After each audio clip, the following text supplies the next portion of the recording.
जो ये आतंकवादी संगठन, मैं तो उनको आतंकवादी संगठन बोलूंगा, जो ये चोर चोर मौसेरे भाई जो मोदी विरोधी आंदोलन करने के लिए बैठे हैं, ओनली ये मोदी जी के विरोध में आंदोलन हो रहा है, जिसमें आज पूर्ण रूप से प्रियंका वाड्रा जी भी सामने आ गई हैं। वो सामने आकर बैठ गई हैं। इससे पहले समाजवादी, उससे पहले भीम आर्मी, ऐसे ना जाने कितने संगठन एक एक करके आते जा रहे हैं। आज देश की राजधानी दिल्ली को इन्होंने बंधक बना के रखा हुआ पिछले 2.25 महीनों से।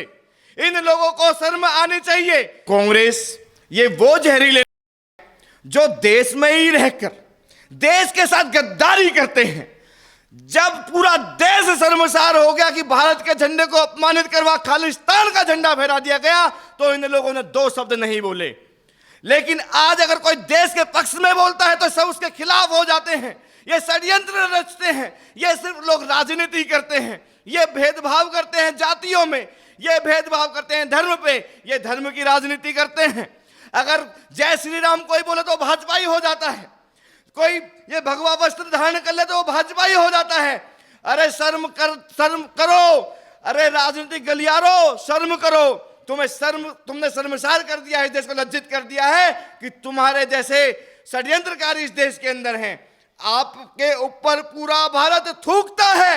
या तो राजनीति छोड़ दो या यहां से छोड़कर अपने मामा में चले जाओ इटली। यहां आपके लिए कोई स्थान है ही नहीं। नमस्कार, स्वागत है आपका हमारे चैनल प्यारा हिंदुस्तान पे। और इस वक्त हमारे साथ हैं हिंदू आर्मी के राष्ट्रीय अध्यक्ष संजीव भाटी जी, और बात करेंगे उस किसान आंदोलन के बारे में जो कि 60-70 दिन से लगातार चलाया जा रहा है। पर जिस तरीके से किसान के कंधे पर बंदूक चलाने की कोशिश की जा रही है, चाहे फिर वो जो कल पीएम नरेंद्र मोदी द्वारा नाम दिया गया था, चाहे फिर वो आंदोलन जीवी हो, आम आदमी पार्टी हो, और सबसे बड़ी बात कि आज तक जो पार्टी ये कहती आ रही थी कि किसान कृषि कानून बिल आए हैं वो काले हैं, आज प्रियंका वाड्रा जिस तरीके से किसानों के बीच में गई हैं, तो यहाँ पर सवाल ये भी उठता है कि जिस तरीके से एक एक करके जो जितने भी विपक्ष पार्टी वाले थे जो एक एक करके आंदोलन में जा रहे थे और वहां पे जो किसानों को उकसाने का और भड़काने का काम कर रहे थे, आज वही काम किया है प्रियंका वाड्रा में।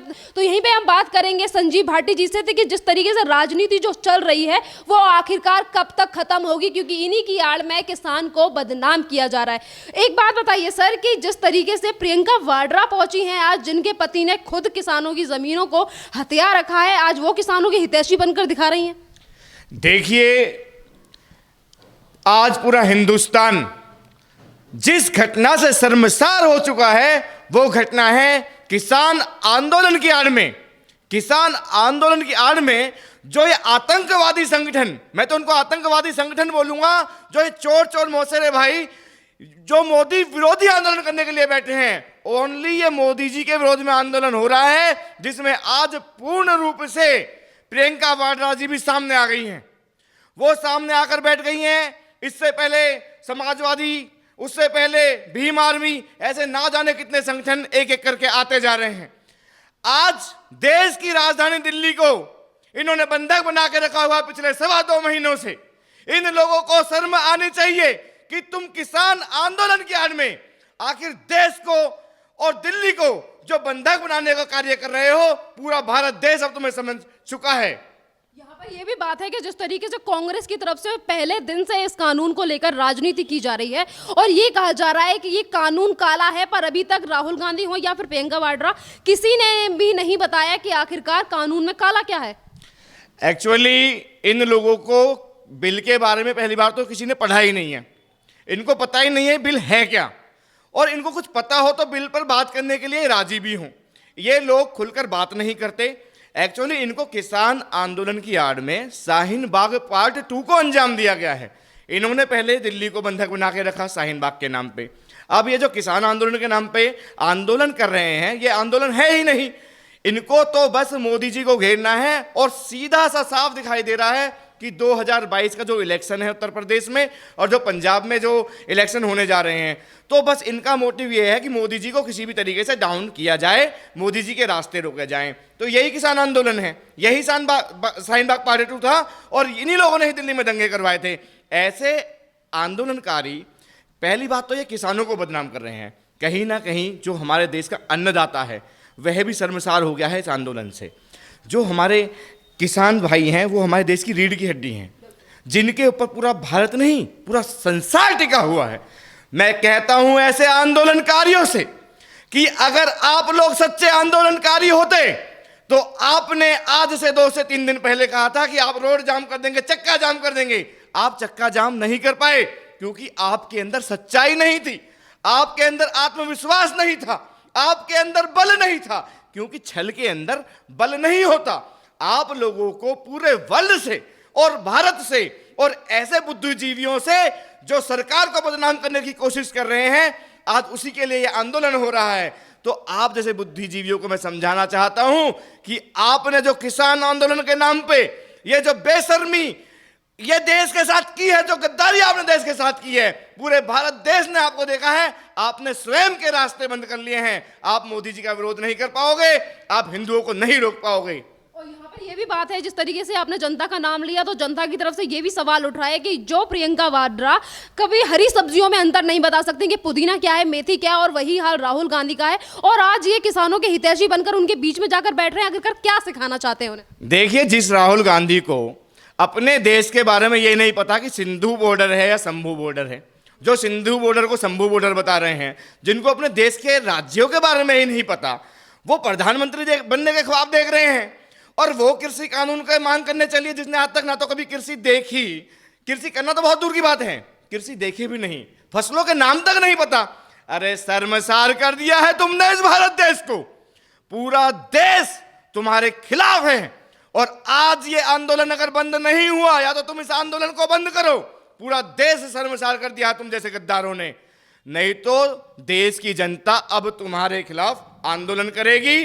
और आप देश के अंदर राजनीति करना तो बहुत दूर की बात है, आपकी पार्टी पहले ही देश से खत्म हो चुकी है, और अब जो कार्य ये पार्टियां कर रही हैं उससे इनका अस्तित्व बिल्कुल खत्म हो जाएगा।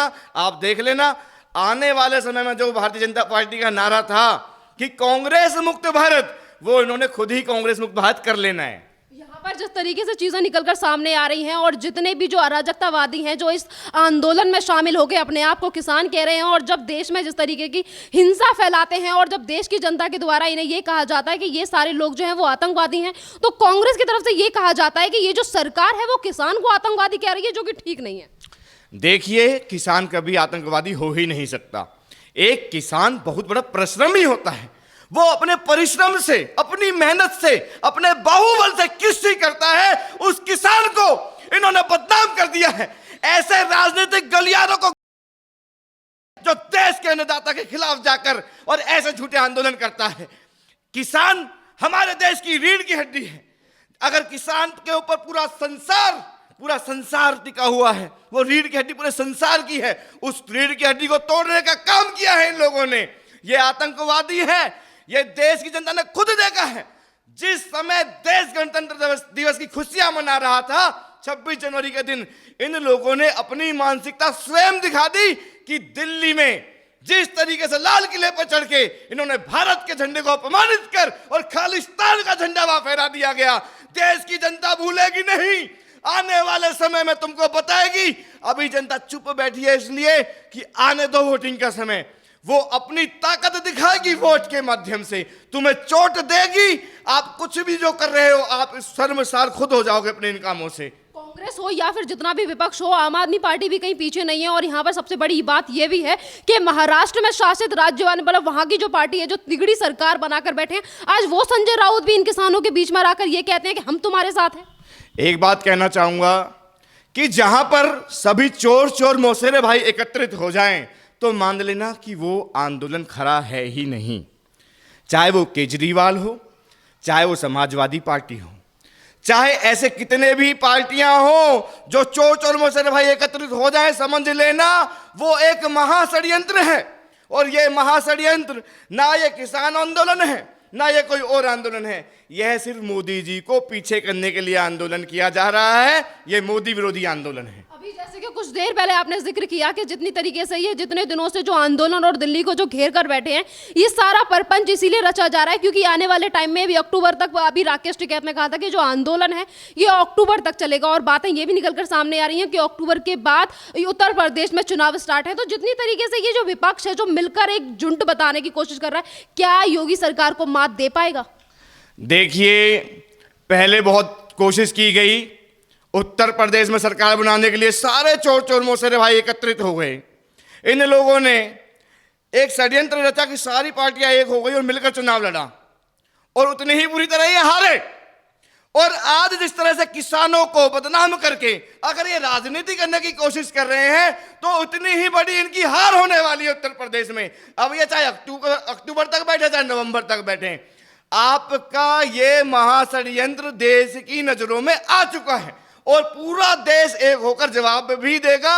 हमारी उतनी ही बड़ी जीत होगी जितना आप इसका विरोध करेंगे, जितने आप षड्यंत्र रचेंगे। ये स्पष्ट है, जनता चुप बैठी है, लेकिन जवाब देगी 2022 के इलेक्शंस में और पूरे देश के इलेक्शंस में आपको जवाब देगी जनता। यहाँ पर लोगों की तरफ से राकेश टिकैत को लेकर भी सवाल उठ रहे हैं कि राकेश टिकैत जिस तरीके से 26 जनवरी के बाद जो हिंसा हुई उसको लेकर वो टिप्पणी नहीं करते, और उसके बाद जिस तरीके से उन्होंने आंसू बहाए थे और एक तरीके से जितने भी विपक्षी दल थे उनके आंसू पहुंचने के लिए एक के बाद एक कोई ना कोई जा ही रहा है उनसे मिलने। देखिए, जब इनकी मानसिकता क्लियर हो गई, जो पूरा देश जानना चाहता, कहीं ना कहीं हमारे देशवासी बड़े भोले भाले इंसान हैं इस देश के अंदर, वो चीजों को समझ नहीं पा रहे थे। लेकिन जब 26 जनवरी के दिन पूरे देश ने वो हिंसा देखी जिसने पूरे वर्ल्ड के सामने भारत की नाक नीची कर दी, सर नीचा कर दिया, उस घटना को जब पूरे देश ने देखा तो पूरा देश सच्चाई जान गया। उस पर राकेश टिकैत टिप्पणी क्या करेंगे, क्योंकि इन्होंने तो वो कांड कराया था। आज मैं आपको बताने जा रहा हूं कि इन लोगों ने जो खालिस्तान का झंडा फहराकर भारत देश का अपमान किया है, भारत देश को शर्मसार किया है, इसका बहुत जल्दी बदला लिया जाएगा। खालिस्तान तो बहुत दूर की बात है, एक छोटा सा स्थान भी अगर आप लेकर दिखा दो, इस देश के विभाजन के बारे में सोचोगे तो देश की जनता माफ नहीं करेगी। पहले भगत सिंह एक घर में हुआ करते थे, आज के समय में घर घर में भगत सिंह है और घर घर से भगत सिंह निकलेगा और तुम जैसे गद्दारों को मार के भगा देंगे यहां से। यहाँ पर अगर कांग्रेस की तरफ से एक और ये भी सवाल उठता है कि 26 जनवरी पे जो हिंसा हुई, कांग्रेस ने तमाम बार राजनीति की और तमाम बार उनकी तरफ से ये बात कही गई कि जिस तरीके से मोदी सरकार ये काला कानून लेकर आई है, ये कानून वापस लेके जाएगा। बल्कि राहुल गांधी तो 2 करोड़ किसानों के सिग्नेचर भी लेकर आए थे। पर सबसे बड़ी बात ये भी है कि 26 जनवरी वाले दिन इतनी ज्यादा बड़ी घटना हो जाती है, तिरंगे का अपमान हो जाता है, कांग्रेस का एक भी नेता उन सारी चीजों के बारे में बात क्यों नहीं करता? देखिए, ये कांग्रेस, ये वो जहरीले जो देश में ही रहकर देश के साथ गद्दारी करते हैं। जब पूरा देश शर्मसार हो गया कि भारत के झंडे को अपमानित करवा खालिस्तान का झंडा फहरा दिया गया, तो इन लोगों ने 2 शब्द नहीं बोले। लेकिन आज अगर कोई देश के पक्ष में बोलता है तो सब उसके खिलाफ हो जाते हैं। ये षड्यंत्र रचते हैं, ये सिर्फ लोग राजनीति करते हैं, ये भेदभाव करते हैं जातियों में, ये भेदभाव करते हैं धर्म पे, ये धर्म की राजनीति करते हैं। अगर जय श्री राम कोई बोले तो भाजपाई हो जाता है, कोई ये भगवा वस्त्र धारण कर ले तो वो भाजपाई हो जाता है। अरे शर्म करो, अरे राजनीतिक गलियारो शर्म करो। तुमने शर्मसार कर दिया है, इस देश को लज्जित कर दिया है कि तुम्हारे जैसे षड्यंत्रकारी इस देश के अंदर हैं। आपके ऊपर पूरा भारत थूकता है, या तो राजनीति छोड़ दो या यहां से छोड़कर अपने मामा में चले जाओ इटली, यहां आपके लिए कोई स्थान है ही नहीं। जैसा कि यहाँ पर संजीव भाटी जी ने कहा कि जितनी भी चीजें कांग्रेस की तरफ से की जा रही हैं और किसानों को बरगलाया जा रहा है, अगर आने वाले टाइम में भी इसी तरीके से चलता रहा तो जिस तरीके से कांग्रेस सुकड़ कर बहुत ज्यादा कम स्तर पर रह गई है, वो ज्यादा दिन दूर नहीं है कि पूरी तरीके से कांग्रेस विलुप्त हो जाएगी। और भी ज्यादा अपडेट्स और खबरों के लिए बने रहिए हमारे चैनल के साथ।